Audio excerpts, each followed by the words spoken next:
The Alps, Europe's majestic wonderland, and deep inside is one of the world's longest tunnels.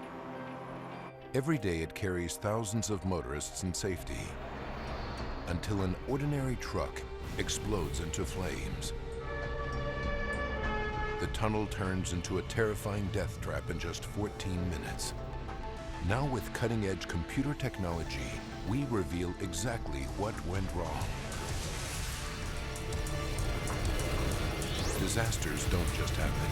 They're triggered by a chain of critical events.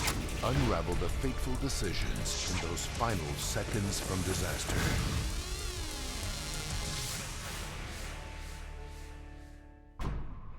Europe, France, Mont Blanc, March 24th, 1999, 10:30 a.m.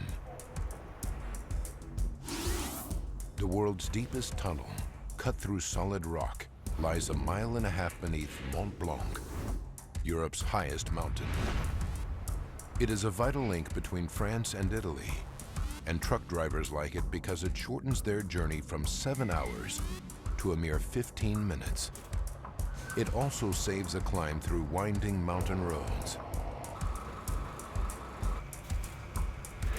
More than 5,000 vehicles use the tunnel every day, including tourists and locals.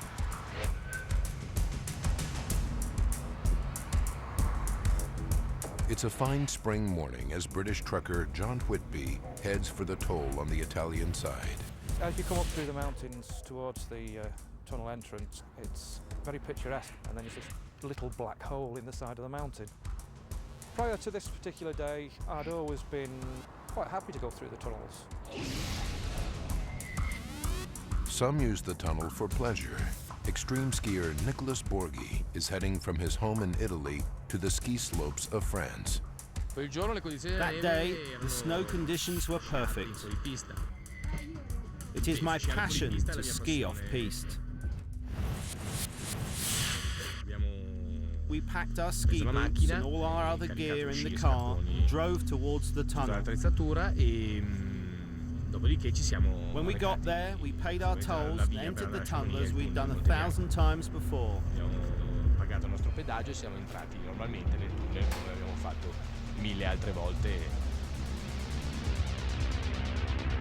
Normally, it takes Borghi 15 minutes to drive through the tunnel. Today's journey will be different. I'd like you to comply with the safety regulations indicated on the information brochure. Surely it's always dangerous to cross a tunnel, but nothing had ever happened before. And we wish you a pleasant trip. As Borghi and Whitby drive through the tunnel from Italy to France, 2 independent control rooms monitor their progress, one on the Italian side and one on the French side. Until now, it's just another day in the tunnel. A tunnel that has carried more than 45 million vehicles since it opened in 1965. A remarkable feat of engineering. It took 4 years to blast through the solid rock of the Alps to create one of the longest tunnels in the world, and one of the safest. 18 fire shelters are spaced every third of a mile throughout the tunnel. There are 77 emergency telephones, with a dedicated rescue team at the French end and volunteer rescuers at the Italian end.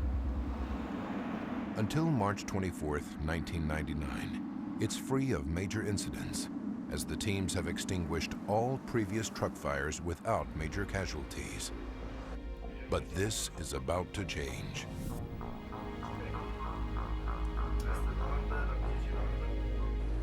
"10:46 a.m. A 40-ton refrigerated truck arrives at the toll booth on the French side of the tunnel, one of the 2,000 that use the tunnel every day. Behind the wheel is Gilbert de Grave, a 57-year-old Belgian driver with 25 years experience. 10:47. He enters the tunnel and reaches 37 miles per hour.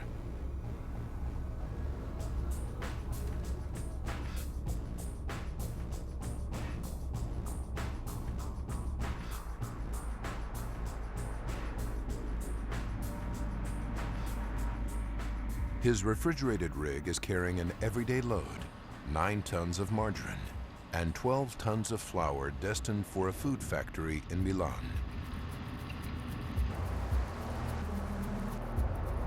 Other trucks and cars enter the tunnel behind him. And as always, 40 closed-circuit TV cameras monitor the progress of all vehicles. 10:49. De Graaf's truck has been in the tunnel for 2 minutes, but neither he nor the closed-circuit TV cameras pick up the first signs of trouble. White smoke is escaping from behind his cab. De Graaf's truck is now 1.5 miles underground and over 1 mile into the tunnel. Unaware of the smoke, he continues his journey. 10:50. The smoke increases. De Graaf is nearing the middle of the tunnel. 9 sensors run the length of the tunnel, feeding visibility information to the control rooms at both ends. When visibility is reduced by 30%, it triggers an alarm. But the smoke billowing from De Graaf's truck isn't that dense yet. At last, De Graaf notices. I looked at my side mirrors. I saw some smoke at the right side, but not much. So I drove on normally. 10:51. De Graaf is more than 3 miles into the French side, and the situation is now far from normal. Oncoming cars and trucks can clearly see smoke from behind the cab. It passes under the trailer and swirls up toward the roof of the tunnel. Other drivers realize that something is wrong, and they try to get De Graaf's attention. 10:52. Now the smoke is dense enough to trigger the tunnel's sensors. They raise an alarm in the French control room, but not the Italian one. Due to a false alarm, it was turned off the previous day. False alarms are not uncommon. At this stage, only the French tunnel operator hears the alarm, but doesn't know its cause. Meanwhile, the entrance tolls to the tunnel remain open, and vehicles continue to enter from both ends.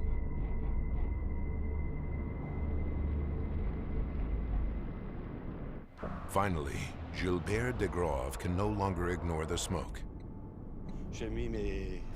As I drive, the smoke is increasing.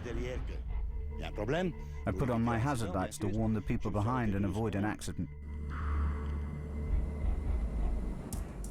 10:53. He brings his truck to a halt. He is more than 3.5 miles in, the halfway point of the Mont Blanc Tunnel. I stopped slowly. I got out of the truck and the smoke was much more noticeable. A line quickly forms behind him. I tried to grab hold of the extinguisher, but I didn't have time because the whole cabin was in flames. Suddenly, it explodes. De Graaf abandons his truck and runs towards Italy. Driving towards him on the other side of the road is Nicholas Borghi.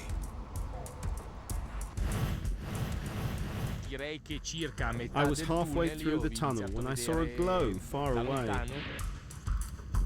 Then, when I was 20 meters away, I saw a massive flame and the truck driver running away. The line behind De Graaf's truck is growing. 38 men and women are stuck in their vehicles, and none of them can see the danger ahead. But John Whitby, who is coming from the opposite direction, can. We looked down the tunnel and couldn't see anything but blackness. So what we didn't know at that point was that the blackness was actually thick smoke.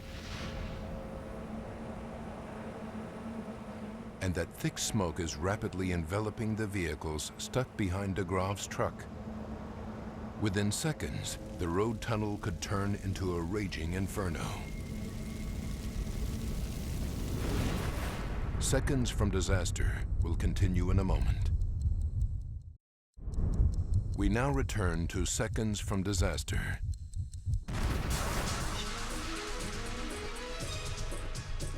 A truck traveling from France to Italy in the Mont Blanc Tunnel stops and bursts into flames. A line of vehicles comes to a halt behind it. Alarms trigger in the tunnel's control rooms, but operators don't realize the seriousness of the situation. They continue to allow vehicles to enter the tunnel from its two entrances in France and Italy. 10:54. The truck has been on fire for 1 minute. Someone in the tunnel sees the smoke and uses the emergency phone at shelter 22, almost 1,000 feet from the truck. It rings through to the Italian control room. The operator gets his first direct information that there is a serious problem. Immediately, the Italian and French controllers contact each other. Now they can clearly see the smoke on their monitors. But they can't see the truck. It's engulfed by the smoke. Realizing the danger, they close the tunnel to new vehicles at both ends. But for the 25 vehicles and 38 people who have already followed de Graaf's truck into the tunnel, it's too late. They're either driving towards the truck or they're stuck behind it.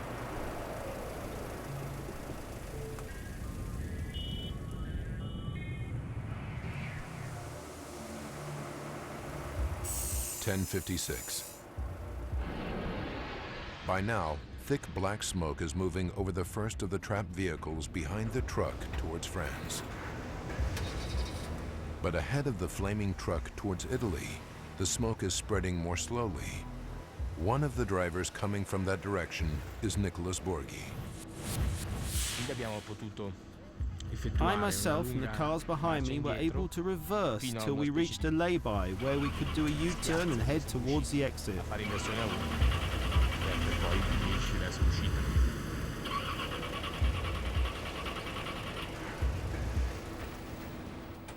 In the Italian control room, an operator sees the fleeing vehicles and pumps in fresh air. But this increased airflow moves through the tunnel towards the fire and France.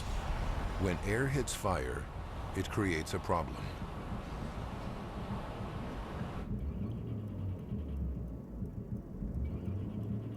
Like Borghi, John Whitby is also trying to escape. He stops 1,000 feet from the inferno.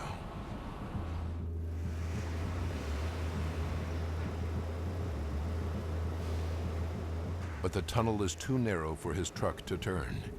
He has no choice but to abandon it. As he does, he looks back on the trapped vehicles. There must have been a lot of people that just did not stand a chance at all. It must have been absolutely horrifying for them.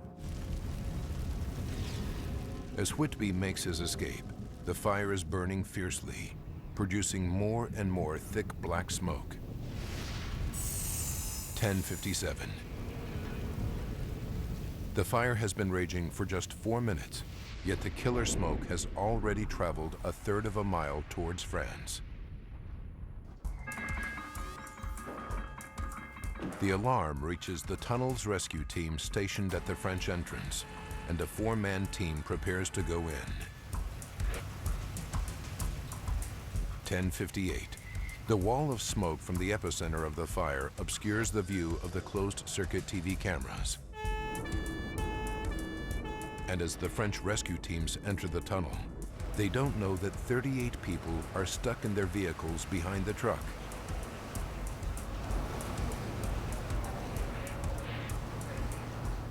For the drivers, the situation is horrific. Visibility is reduced to less than 2 feet. Panicked, some try to drive away. But the lack of oxygen kills their engines and their only means of escape.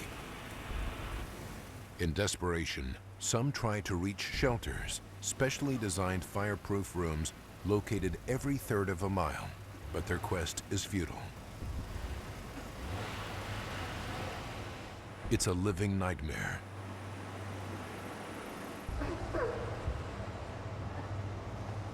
most of those trapped are unconscious within minutes.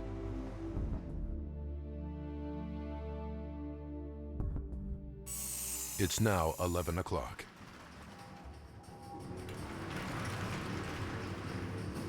As the scale of the catastrophe grows, firefighters from the French town of Chamonix scramble to enter the tunnel.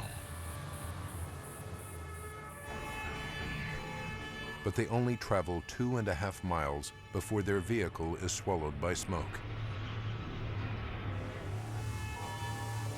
Unable to turn around, they are forced to abandon it and seek shelter in a maintenance room, where they will remain for 5 hours.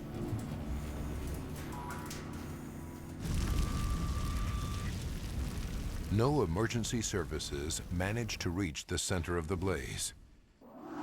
And now, the first rescuers enter from the Italian side, where the smoke is spreading more slowly. John Whitby is still by his truck when he sees them. The wail of sirens came down the tube, and they screamed past us down into the darkness ahead. And they were sort of swallowed up by the smoke, actually.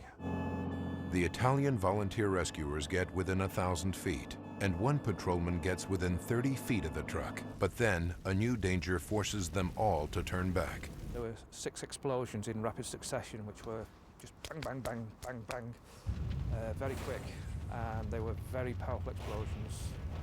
Tires from the vehicles explode, sending deadly shrapnel flying.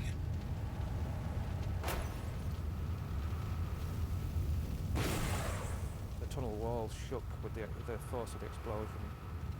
Within a minute or two of that happening, the fire brigade were back. As they retreat, the Italians rescue John Whitby and other drivers. Among them is Gilbert de Grave, the driver of the truck that starts the inferno. They exit the tunnel on the Italian side, all making a miraculous escape. 11:11.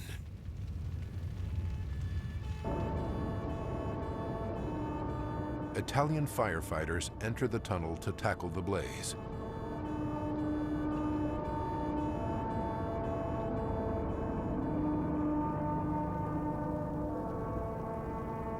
Leading them is Fire Chief Dionigi Glari. We could see in the distance a wall of smoke that we tried to penetrate with our vehicle. But again, the smoke is too thick, and Glari and his team are forced to retreat. They seek shelter in refuge number 24, one of the tunnel's fireproof rooms. Here they'll be safe for 2 hours. But for these firefighters, the drama is far from over. They receive word that their colleagues are trapped. But where? Bravely, Glari and his team leave the safety of Shelter 24 and venture into the smoke to try to find them. We were walking in the tunnel with one hand along the walls so as to find our way.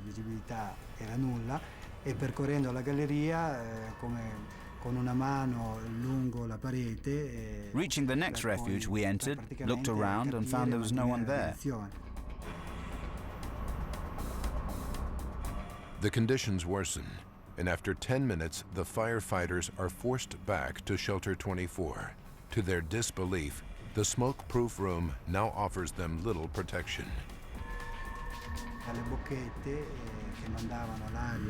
We saw smoke coming from the ventilation vents that should send clean air into the refuge. With their breathing apparatus running on empty, they are desperately short of air. Outside, the operation commander devises a plan. The trapped firefighters are told that beneath the road is a ventilation duct full of fresh air, which may offer a means of escape. The problem is finding the door without getting lost in the smoke. To reach this doorway, we had to use an electrical extension lead that we tied to the door of the refuge and then went to look for the doorway. At the same time, more Italian firefighters are sent in through the ventilation duct to try to open the door from below. The moment they opened that door, That was the moment I glimpsed a possibility of escape.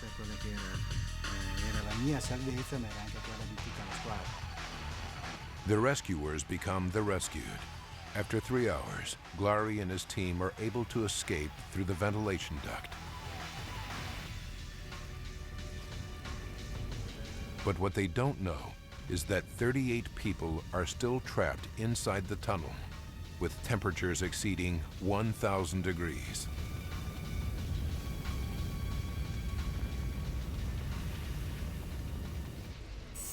(11:30). 37 minutes after the truck erupts in flames, the dense, deadly smoke now stretches for nearly 4 miles, filling the tunnel all the way to the French exit.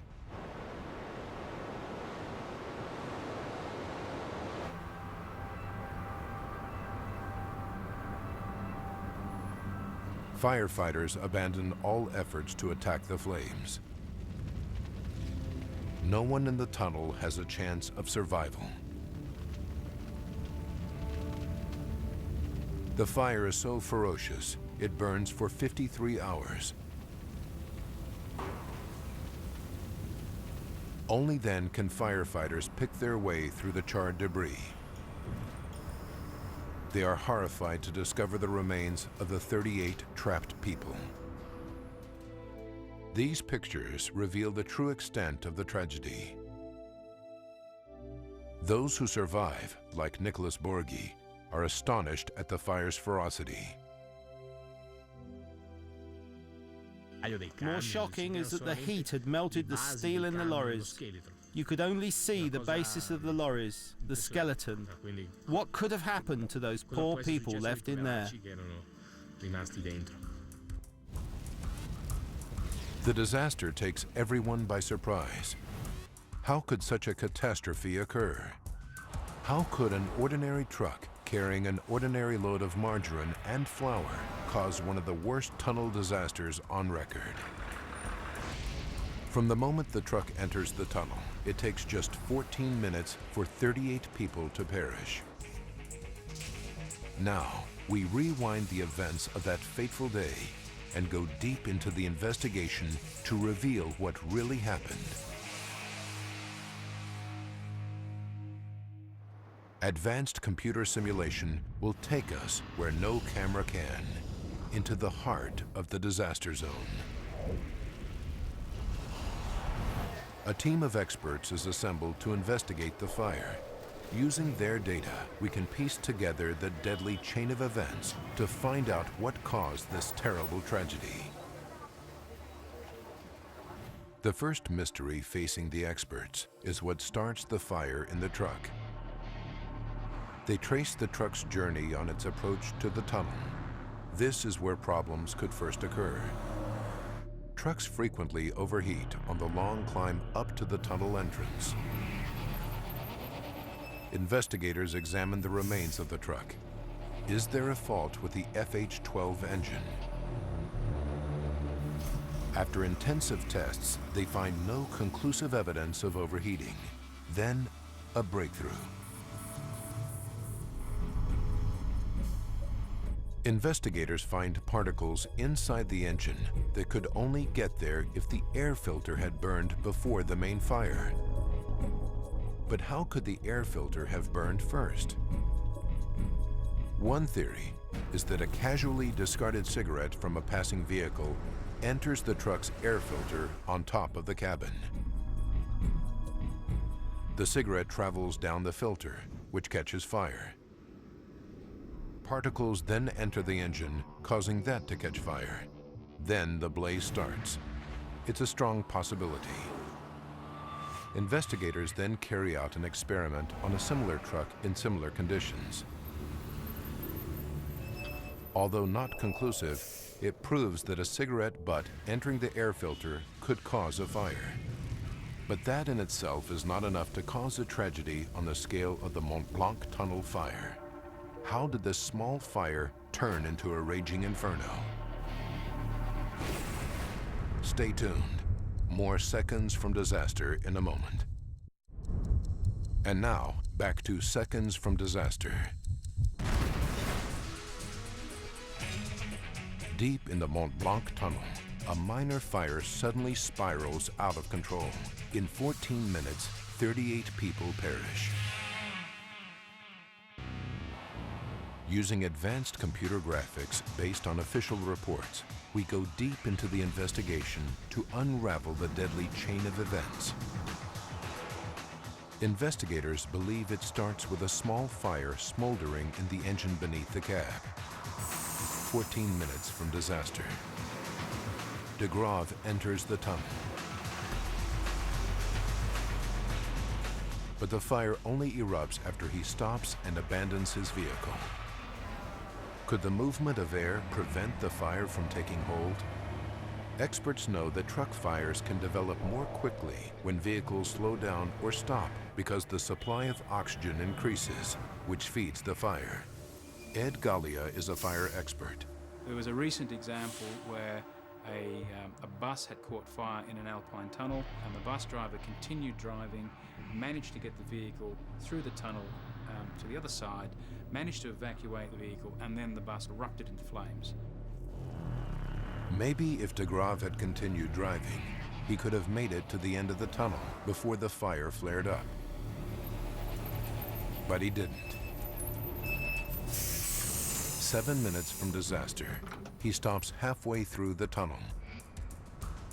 Almost immediately, the truck bursts into flames. But why did it spread so quickly? Underneath the refrigerated trailer, just feet from the flames, are the truck's diesel tanks. Investigators know that in previous truck fires, diesel is a contributing factor. Did diesel from de Grave's truck fuel the fire? De Grave's truck is carrying 145 gallons of diesel. His tank is only half full, so it can't be the cause of the rapid spread of fire.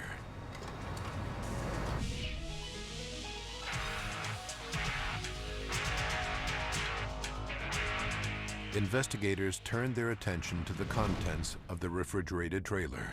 It's carrying 9 tons of margarine and 12 tons of flour, a seemingly harmless load that's not even classified as dangerous goods.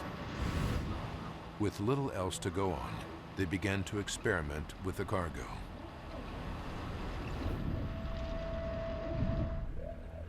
Here, a simple demonstration shows how 1 ton of margarine simulates the cargo. It's wrapped in polystyrene sheets, the same insulation material lining the refrigerated trailer. After just 2 minutes, it proves to be a highly combustible combination. In refrigerated vans, you have polyurethane, and when this burns, it produces a lot of heat. It can burn very rapidly. When the margarine melts due to the fire, it's an oil-based material, and it will also rapidly burn, producing quite a lot of heat. Margarine has a very high energy content. When melted, it's almost as dangerous as gasoline. Our experiment shows how dangerous things can be in the open air.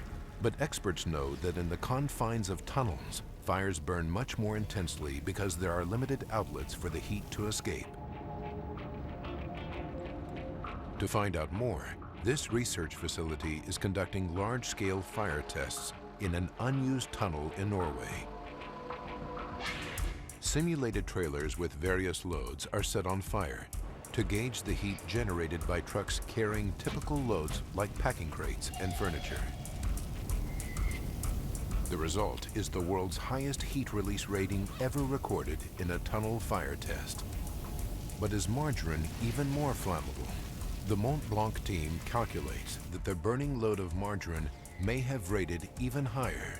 The intensity of the fire on March 24, 1999 takes everyone by surprise, including Mont Blanc tunnel expert Jean Martinetti.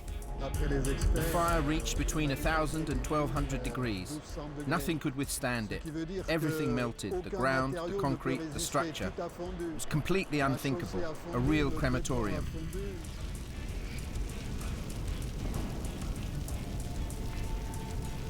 Investigators are shocked that a simple cargo of margarine and flour, not classified as dangerous, could produce a fire almost as powerful as an 8,000-gallon fuel tanker. But 14 other trucks are stuck in a half-mile line behind the first burning truck. Could these have contributed to the fire? The combined firepower of these trucks burning together takes the inferno to an unimaginable level of horror for the 38 trapped people in the tunnel. The vehicles that were involved in the fire had the energy content equivalent of about 5 to 7 petrol tankers full of fuel. But for these vehicles to contribute to the inferno, the fire first had to spread to them. How did that happen? 3 explanations emerge.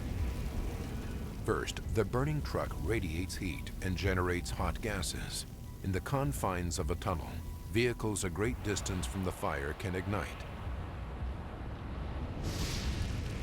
Another way is that the vehicle that's on fire is leaking fuel, and it runs along the length of the tunnel. Yet another way is if the fire is very intense, the road surface itself catches fire, and then that will ignite the other vehicles in the tunnel. Investigators are not able to prove which of the 3 methods causes the fire to spread, but they do make another discovery. Fire is not the real killer.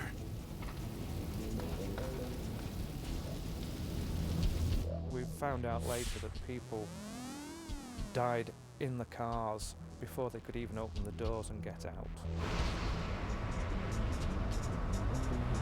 So if fire isn't the killer, what is? We'll return with more Seconds from Disaster after this. You're watching Seconds from Disaster.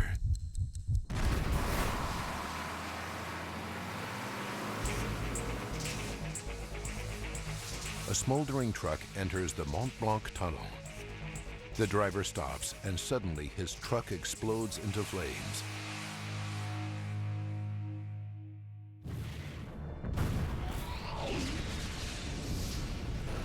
Investigators know that the driver manages to escape the inferno by running towards Italy. But 38 motorists behind his truck, back towards France, perish. Why?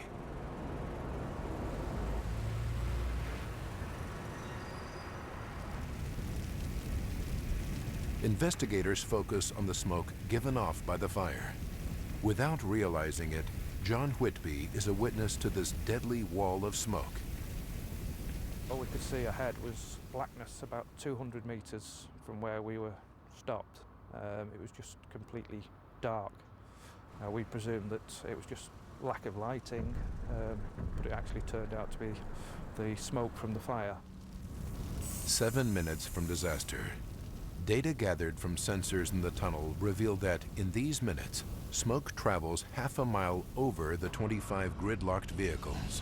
The smoke travels 15 feet per second, nearly 10 miles per hour, creating a sudden loss of visibility down to 1.5 feet. The trapped drivers have only seconds to decide whether to try to reach the safety of a shelter or remain in their vehicles. People probably believe that they're safe in their vehicle, that the smoke is not going to be too much of a problem, that the fire will be brought under control and they might as well stay in their car.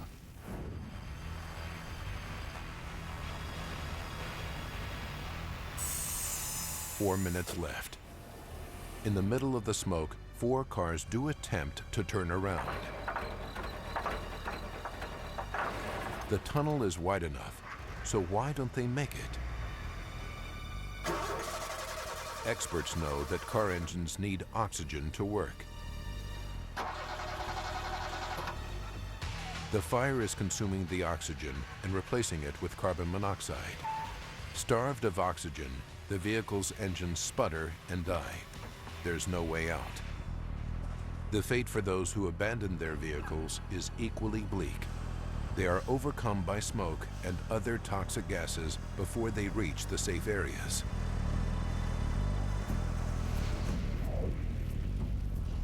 Analysis of the scene reveals that the smoke contains cyanide, a gas that no one can survive. The smoke fills the French half of the tunnel so rapidly that none of the 38 trapped people stands a chance. Even the fittest individual couldn't outrun it.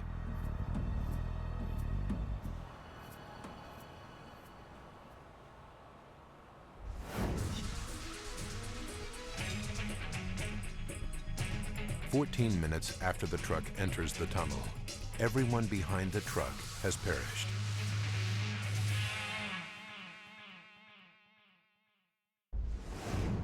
Investigators now turn their attention to the deadly smoke and why it moves towards France.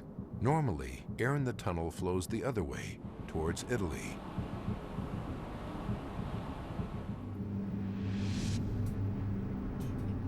The tunnel operators can dramatically affect the airflow using the tunnel's ventilation system. Gigantic fans in plant rooms at both ends enable the operators to supply or extract air through ducts running beneath the road. Normal operation requires ducts to supply air, but in the event of fire, duct 5 is supposed to be set to remove the smoke. Did operators carry out the correct emergency procedure? Jean Martinetti has studied the official reports and knows the tunnel inside out. He is shocked by what he learns. When the fire occurred, on the Italian side, according to the reports, the Italian operator blew fresh air in instead of extracting it.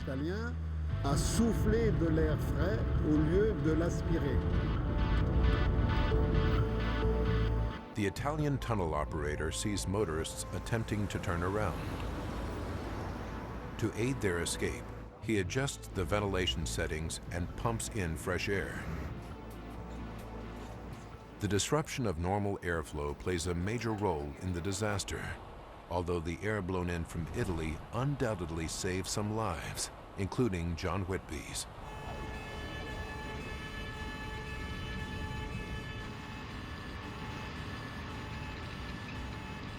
I realised how lucky I was. 90% of the time, the smoke would have come the other way to Italy, and I wouldn't be here now. But the air being pumped in from Italy moves the smoke towards France at a terrifying speed. After enveloping the vehicles trapped behind the burning truck, the smoke accelerates, now moving at 20 feet per second. On the French side, the whole French half of the tunnel was filled with smoke in little over half an hour.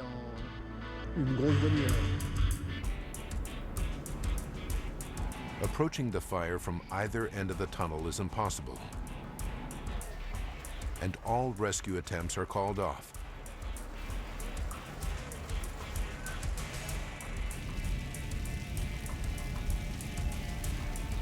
But a startling discovery is about to be made. Stay tuned. The conclusion in a moment. And now the conclusion of seconds from disaster.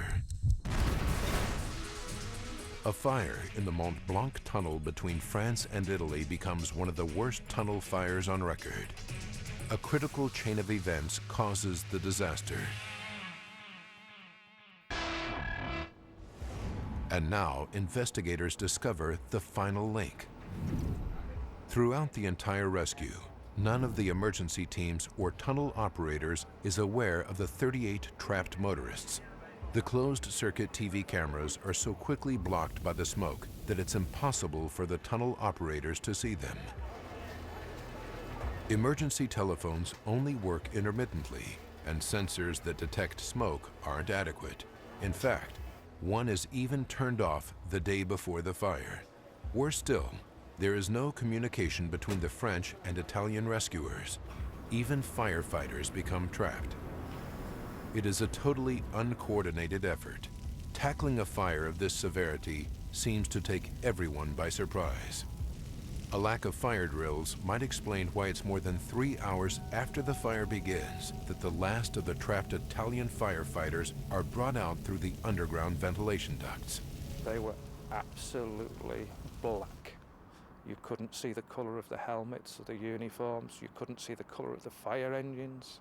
everything that came out of that tunnel was black. It was a horrible sight, really. The inferno rages for 53 hours before it's extinguished.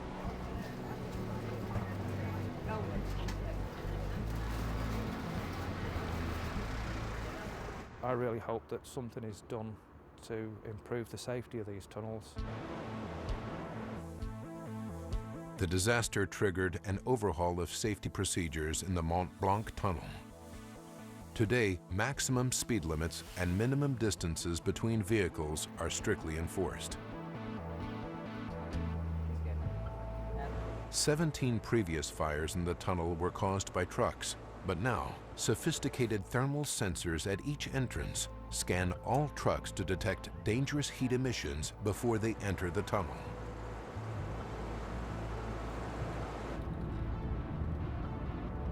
The tunnel operators have gone a long way to correct the mistakes.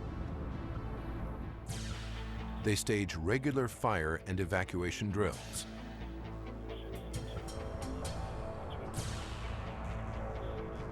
The shelters are now pressurized and equipped with a video link to the control room.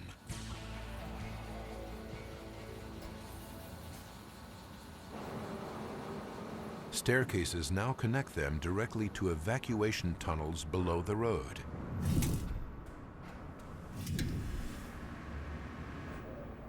There is now a firefighting team permanently based in the center of the tunnel. And fire trucks are equipped with heat-seeking systems so they can locate people in zero visibility.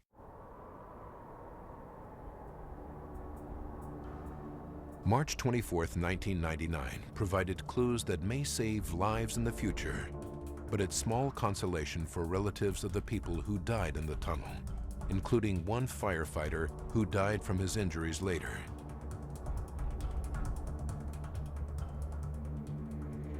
Xavier Chantelat will never be the same. I lost my mother-in-law, her daughter, my wife's sister, and also her fiancé.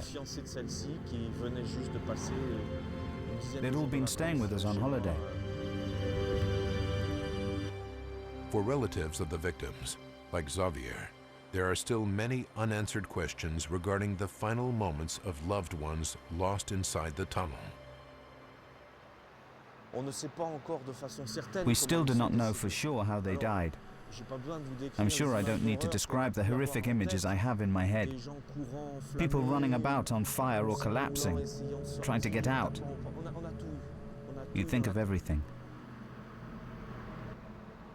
The Mont Blanc Tunnel fire and its critical chain of events reveals the dangers of deep road tunnels.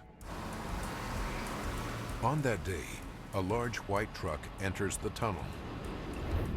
A small fire under the cab gives off a stream of white smoke. The truck stops. More air reaches the fire, causing it to erupt. The ordinary cargo of margarine turns deadly, creating a fire with the same potential as an 8,000-gallon fuel tanker.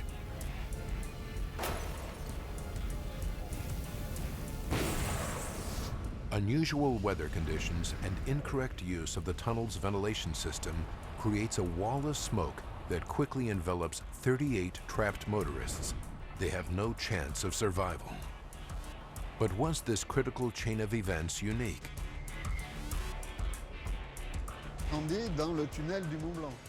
I think there will be another fire in the Mont Blanc Tunnel. Tomorrow, in 6 months, a year.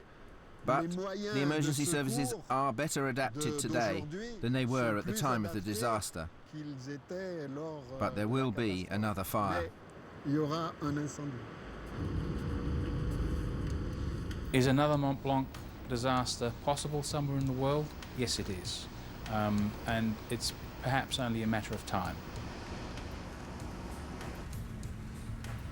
But until it happens, millions of vehicles will continue to travel through road tunnels every day.